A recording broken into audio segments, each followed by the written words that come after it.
We're looking forward to hearing all of your questions and thoughts. Before we dive into that, I just have a couple of reminders and announcements from our side on Semantic Kernel. Just want to remind everyone that this is our weekly office hours that we have for US and EMEA, and that's from 8 to 9 a.m. Pacific Standard Time. And so we have these weekly for any questions, discussions that you want to go through. And then we usually have some of our announcements as well, if this is your first time joining in. We also have our monthly APAC office hours as well for folks in APAC from 4 to 5 p.m.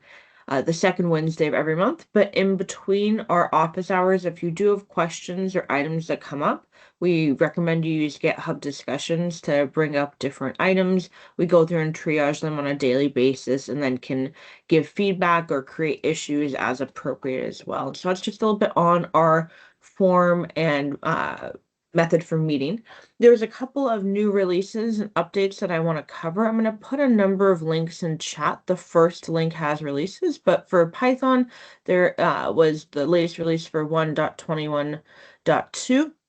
And so there's some updates for versioning and updates in that sense as well. But then there are some other enhancements and fixes that we've been working on as well for updating the docgen demo, being able to have kernel args to chat completion agent, and a number of other updates, the Google connector settings, being able to have that updated as well. And so if you haven't had a chance to look through and play around with this latest Python update, we'd recommend you take a moment to do that. And then on the .NET side, it's really more minor changes for the latest release for 1.37.0. There's an update to the package. There's some updates with Azure OpenAI connectors to the latest as well. And so a couple of updates there if you haven't had a chance to look through. And then as always, if you're wanting to see exactly what we're working on, the backlog by buckets, that third link that I put in chat is a really great one to be able to go through and dive into what we're doing in more detail. I just want to highlight a couple of blog posts that we've released as well. We're going through and doing some docs updates, so stay tuned for some updates in the coming weeks. But we did have a great customer case study by Prezi that details how one of their customers, Blue Bungalow, is using Semantic Kernel within their eShop online and being able to have an assistant to be able to search for different items, be able to find size matching, other things as well. This is a really great article if you haven't had a chance. Our other latest blog post, I'm actually going to turn it over to Roger to dive into more for OpenAI O3 Mini and that reasoning model as well. Roger, I'll go to the next slide, but if you want to share screen at all, let me know. Over to you. Yeah, it's a pretty straightforward. So this blog post, it's aligned also with our latest 1.37 release, which updates the connectors for OpenAI and Azure OpenAI, which now supports the new reasoning models. So this blog post just detail what the O3 Mini specifically is capable of, but that change also allows you to use the O1 and other models through the semantic kernel. So basically, this blog post just describes and gives you examples using Python as well as C# language code languages with semantic kernel for the connector. I can show really quick the blog, so I have more. Let me get the blog really quick. Yeah, it's dark mode for me, so let's see, share this window. Yeah, so the blog post, as I was speaking here, describes with details what are the advantages. So the O3 has this new parameter. If it's to make a little bigger for you guys, so it's has the new reasoning effort control. This is more available in the O3 model. The O1 Mini doesn't have this property, so be mindful what type of reasoning model you're going to use with semantic kernel. So you have reasoning effort from the O3 and O1 models. The new developer message is now available as well as part of the configuration, so you can use the chat history add developer message now. Some other points about the pricing and all the details that you want to know about this model. And the example is very similar to how you're used to use. So basically, all you change here is the model name, and you can now specify what is the reasoning effort from low to medium and high. The reasoning details are described in the blog, which of those settings means. We have also the Python example, very straightforward as well. Now you also have a reasoning effort as part of the content. Just gonna refresh really quick. So and then we have also pointings to the references, the performance insights, everything very detailed for you to use with Semantic Kernel and have more knowledge and more details about how you can use those reasoning models. Just one observation: if you are going to use the max tokens with the reasoning model, we identified lately last week a small bug on that, which is already fixed. In the next release, you can use the max tokens with Azure specifically. For OpenAI, you won't have this problem, but this will be right in the next release. Yeah, that's all, I think. Great, thanks, Roger. Any questions folks have for Roger about this? Yeah, I had a quick question for Roger. So Roger, some of these execution settings, these are model specific, right? So are there validations in place, or do they get ignored when they are used with, say, another model which doesn't support some of these execution settings? Well, so the reasoning models, one thing that I identified is that they don't have so many parameters as the previous ones. I think like the temperature, you cannot change the temperature for reasoning models. They are stick to one. So that will give you an error if you try against Azure. I didn't try against OpenAI specifically. Normally the backend in OpenAI, they treat those settings, but mostly those models pretty much they are so smart that you don't necessarily need to configure all of those small specific settings. But overall, you would be more limited depending on which model you are regarding settings, regarding parameterizations, depending on the model that you are kind of targeting with. If that answers the question. Yeah, kind of, mainly because I know so for some of the other OpenAI models today, we allow, for example, in our scenario, we allow people to kind of, switch the models, right? Because most of these settings are common. And I was kind of curious if I add, let's say, O1 into the mix, right? Would it throw an error or ignore them, Roger? That was my thing. I haven't tested out, but I'll definitely test it out. But I thought if you had a answer for that.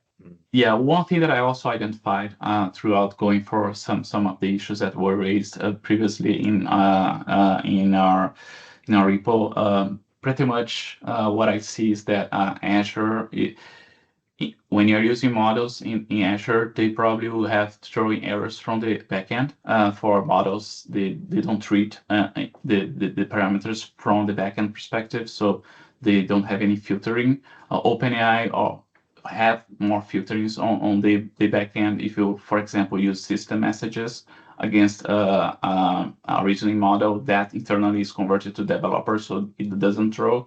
But if you use Azure and you provide system, it will throw an error for you. So those things I think are already arriving to the Azure backend, and it will be more resilient if you're trying to use a specific settings on Azure backend APIs, basically. But that is arriving as well to the Azure. Thank you so much. Yeah, welcome.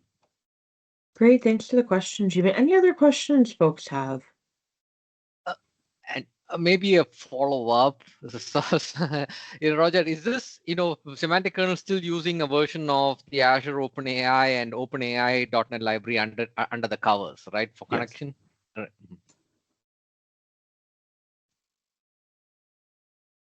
Yes. Thank you. Welcome.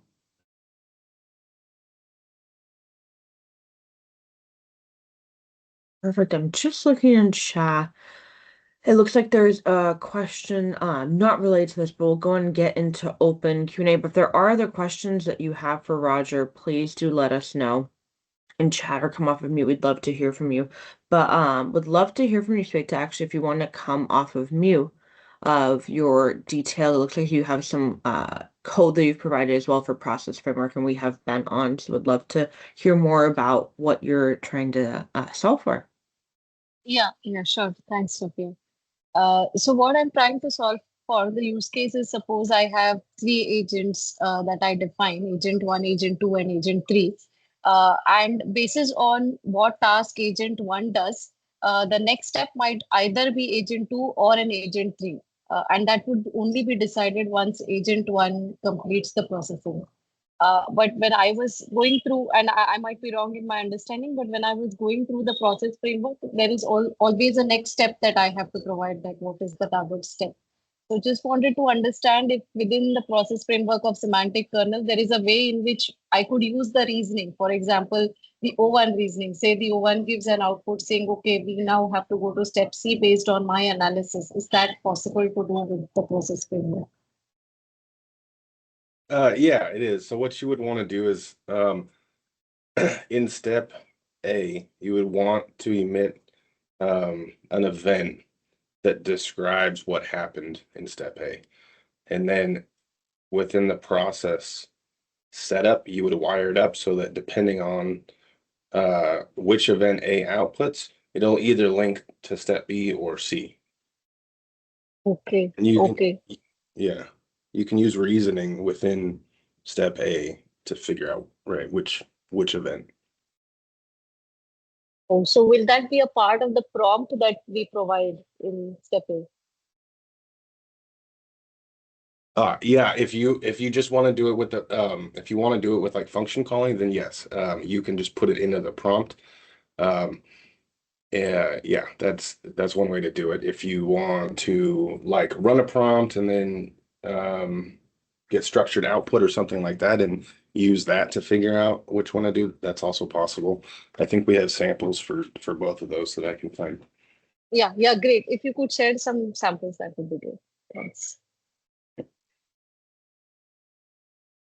Great, thanks for the question. Thanks, Ben. I've seen another hand up. Luca, do you want to come off of mute? We'd love to hear from you.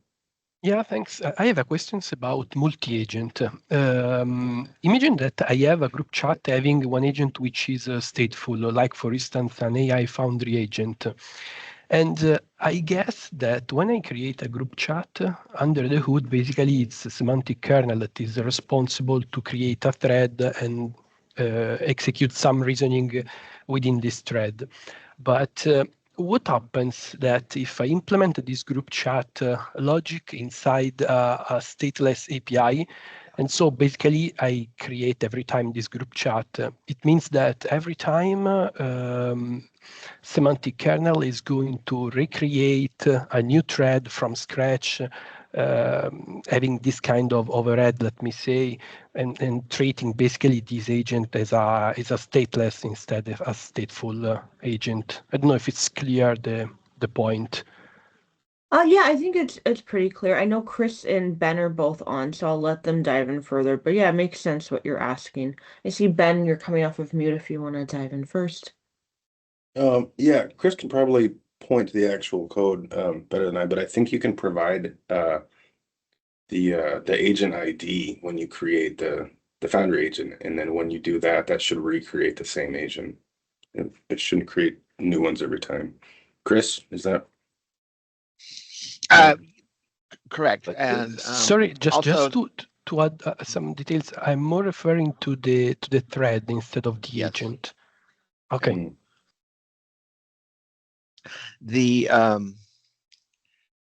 I mean, in a previous effort that we did internally with Semantic Kernel long ago,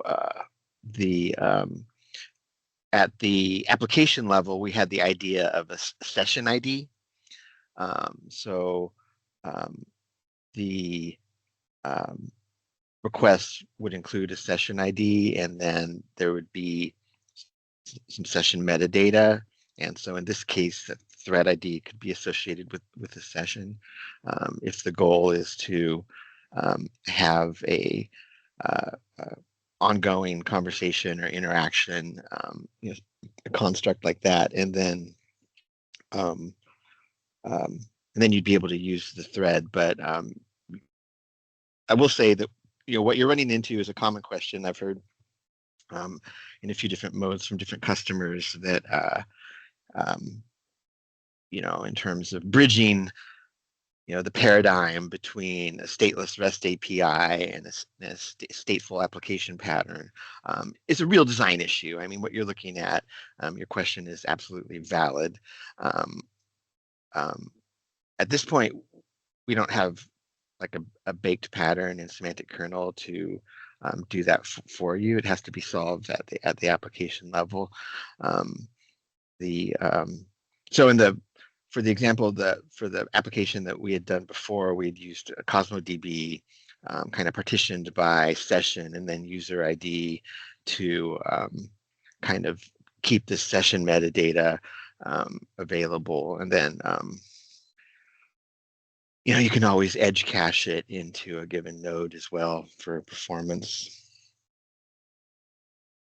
But these metadata are available. I mean, for instance, it wouldn't be a problem if during the chat I can receive the thread ID so that I can store it in a Cosmos DB, for example, and then to the next API, basically I can pass this thread ID to reuse it the same.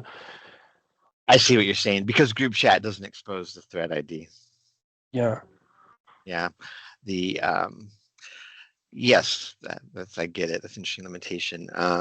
I will say that we're moving forward with collaborating with AutoGen, where we are absolutely prioritizing distributed scenarios, and so one of our core pillars is to make multi-agent interactions more viable for distributed deployed applications. And so we are looking more directly at the type of issues that you're calling out. In the meantime, I'll take a note. We might be able to do something to help expose that. I will say, I mean, in the fullness of all possibilities, like, if you have two Azure endpoints, and there's nothing to stop somebody from doing this. So, as at our level, we have to, consider the fully generalized case. You could have AI service in one region, East US, AI service in another region, say like North Sweden, and then create two agents, one assistant on one region, one assistant on another region. Because of the way the API works, those assistants will never be able to participate on the same thread. Okay, they have to, got it. And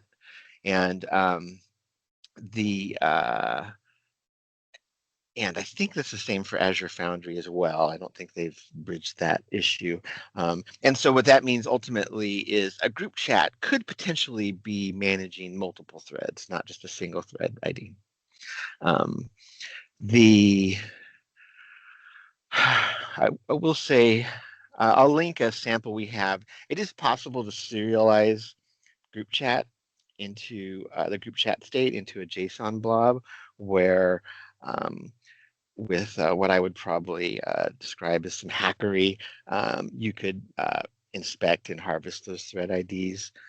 So if you wanted to become unblocked immediately, that might be your best option. In the meantime, I took a note, and I'm going to give some thought into how we might make this. Did you have any thoughts on how this might be solved?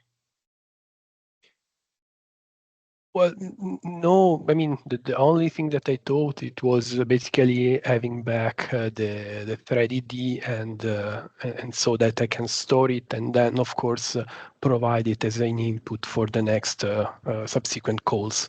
But Right. But I got also your point about possible balancing among multiple resources. That could be of course an issue.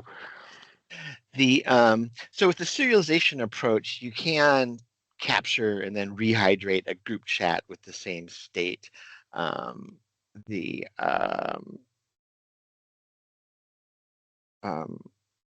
a little verbose. It's not incrementally captured. It's kind of grabbing all of the group chat state. But if you're only using Azure Foundry agents and there's not an explicit chat it might be viable for you. I'll link it Okay. and the sample right now. Okay. Thank you very much, Chris. Yeah, of course. Great, thanks for the question, Luca. I'm not seeing other questions in chat. Are there other folks who want to come off of mute? We'd love to hear questions you have or items that you're working through the semantic kernel and learn from you as well.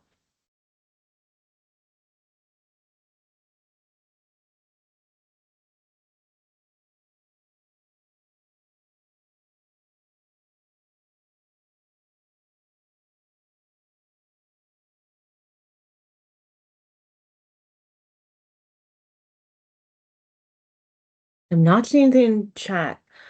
Are there any items of things that folks are working through or trying out that they want to share with the audience? Would love to hear that as well if there aren't questions folks have. So yeah, I'm trying to work through a kind of a problem, and I'm trying to read from like a web API. I'm trying to use Semantic Kernel, and I'm trying to generate code with it. And it's to read from a web API that's like a publicly exposed like government API, and then kind of generate this whole like code pipeline. And go all the way to from like a C# application to to have a client application that's in Vue or like some sort of Vue React or that kind of model. And I guess the issue I'm having is a lot of I'm prompting on different layers, like it's kind of in the onion model, and I'm prompting on different layers of the application. And the issue I'm having is it's very brittle with all my prompts. So if I change the prompt on one layer, it will break something else because the prompts are in like, English language. So I guess my question would be, how would you go about generating code, like layered kind of structured software engineering code that is good practices to kind of make reading from an API and easy, where you have an API and you kind of take the API and generate your own code or your own version of it in your own code base? Yeah, really great question, Kevin, especially just with the prompting and having multiple pieces of it. Ben, do you want to kick off and we can hand over to other team members, but do you want to kick off on how you would approach that and what you would recommend for Kevin?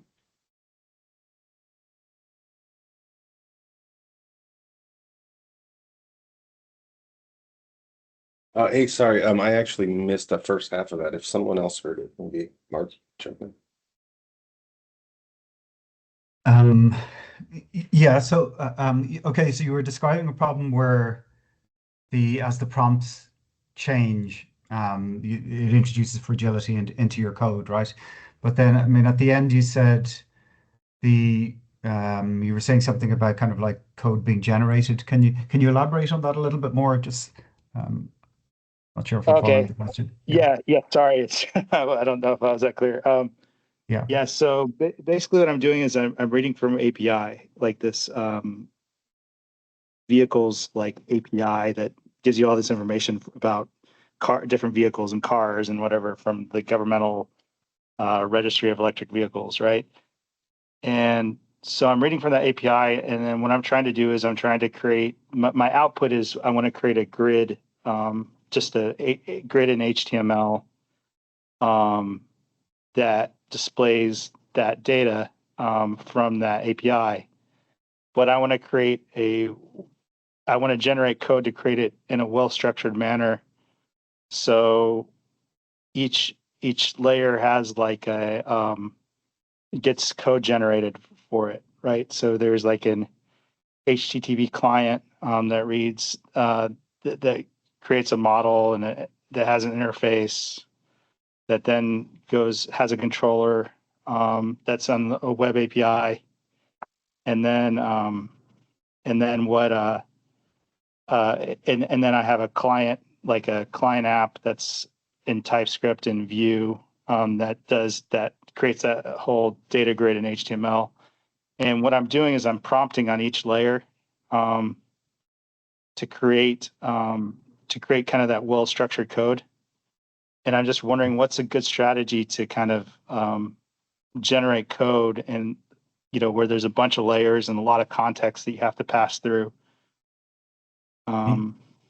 Yeah. Okay. Yeah. So I think I can start to kind of see the problem, right? So I guess at each layer, okay, so when you read the API, right, you're getting well-structured data back at that point, Yeah. and then is the model then doing something to that data for you? Yeah, I'm trying to generate. So I'm reading from the API, and then I'm generating the model. I'm generating model code from the API, so I don't have to do, you know. So it just kind of does that automatically using Semantic Kernel. So the model code is just just a reflection of the API. Okay. Yeah. Yeah. Okay. And then the response that comes back from the LLM, right? Is that have you defined a schema, or is there a schema for that? So does it come back in a well-defined format, or?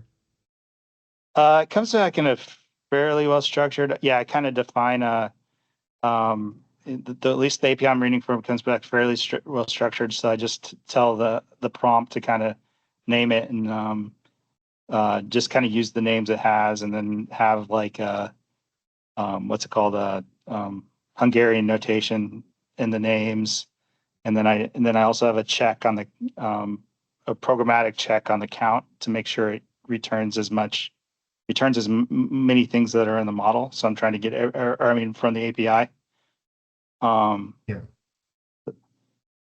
So Yeah, that's what I'm doing there. I'm Yeah. not sure Okay. how the interesting this problem is to other people. This is what I'm stuck with. Yeah.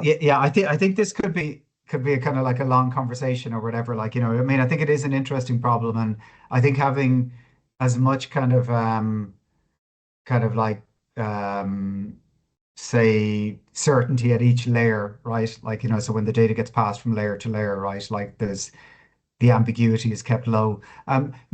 Yeah, maybe could you reach out to me kind of offline, and we can talk more, and we might try and put together a sample for you to kind of help with this, you know. All right, thank you very I much. mean, Yeah. So I think I do think like the basic, maybe the basic problem is relevant, where it's just like, how do you use semantic kernel and LLM to make well-structured code that replicates what a software engineer would create in production or whatever, and have layers in it. That's the basic problem. Yeah. And there's lots of bits to it, like doing things like using code interpreter can be very good for manipulating the data into a particular format. Selecting the model is going to be really important if you want to generate code. But let's talk kind of offline, because I think it might be more involved. It will be a more involved conversation. So, but I can see Okay, actually well, Jose has his hand up. So thank you very much. Yeah, no problem. So Great, thanks, yeah, Kevin. Really appreciate the question. So, hi, Mark. Just to add here a bit, I was exploring last year a bit this code generation. So it's a thing I've been playing around, and I'm pretty interested in this sample you mentioned first. And the next thing is, at least to me, right? So what I try to do is on each step is to generate, or what worked quite well for me is to generate kind of a design. So I guess in this case, you get an API, you get some data or a schema, and that's a really well-defined model, which LLMs are great for that. So maybe it's kind of a design process for generating a model-driven application based on the API schema. And from that, you can craft how you want to craft everything and then divide and conquer. That's what I did. So not really for this, but a general to do a design, define the application structure, and put that as a file that later on you can retrieve as a context from the next agents. That's one thing I did. And then the next model was I'm developing that. So I had a model that was developing all of that or part of that. So I could even divide and conquer. And then some reviewer models that were supporting it and checking, okay, is this aligned with the design? Is this aligned with the schema or any other document? So that worked quite well for me at that moment. That was with GPT-4 only at that moment. So just sharing a bit my thoughts loud. They say if you have a sample, I'm pretty interested in this conversation and on the sample as well. Yeah. Well, I'll definitely loop you into the conversation, and yeah, we'll see if we can compare notes. Cool. Thanks. Great, thank you. Not seeing other questions or items in chat, but are there other things folks want to discuss? Would love to hear from you if you want to come off of mute.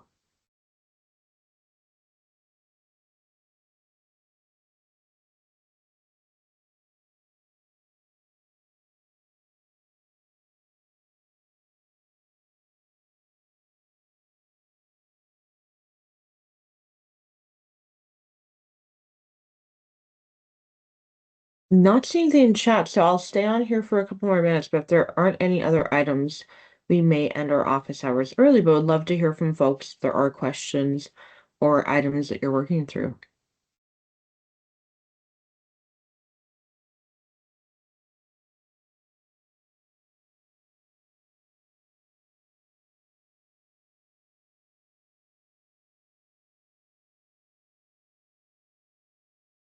Great, well, if there's nothing else, I'll stay on in case folks are still typing or thinking of questions, but I'll go and end the recording. And we want to thank everyone for joining this week's office hours and for everyone from the Semantic Kernel team as well. Thanks, everyone.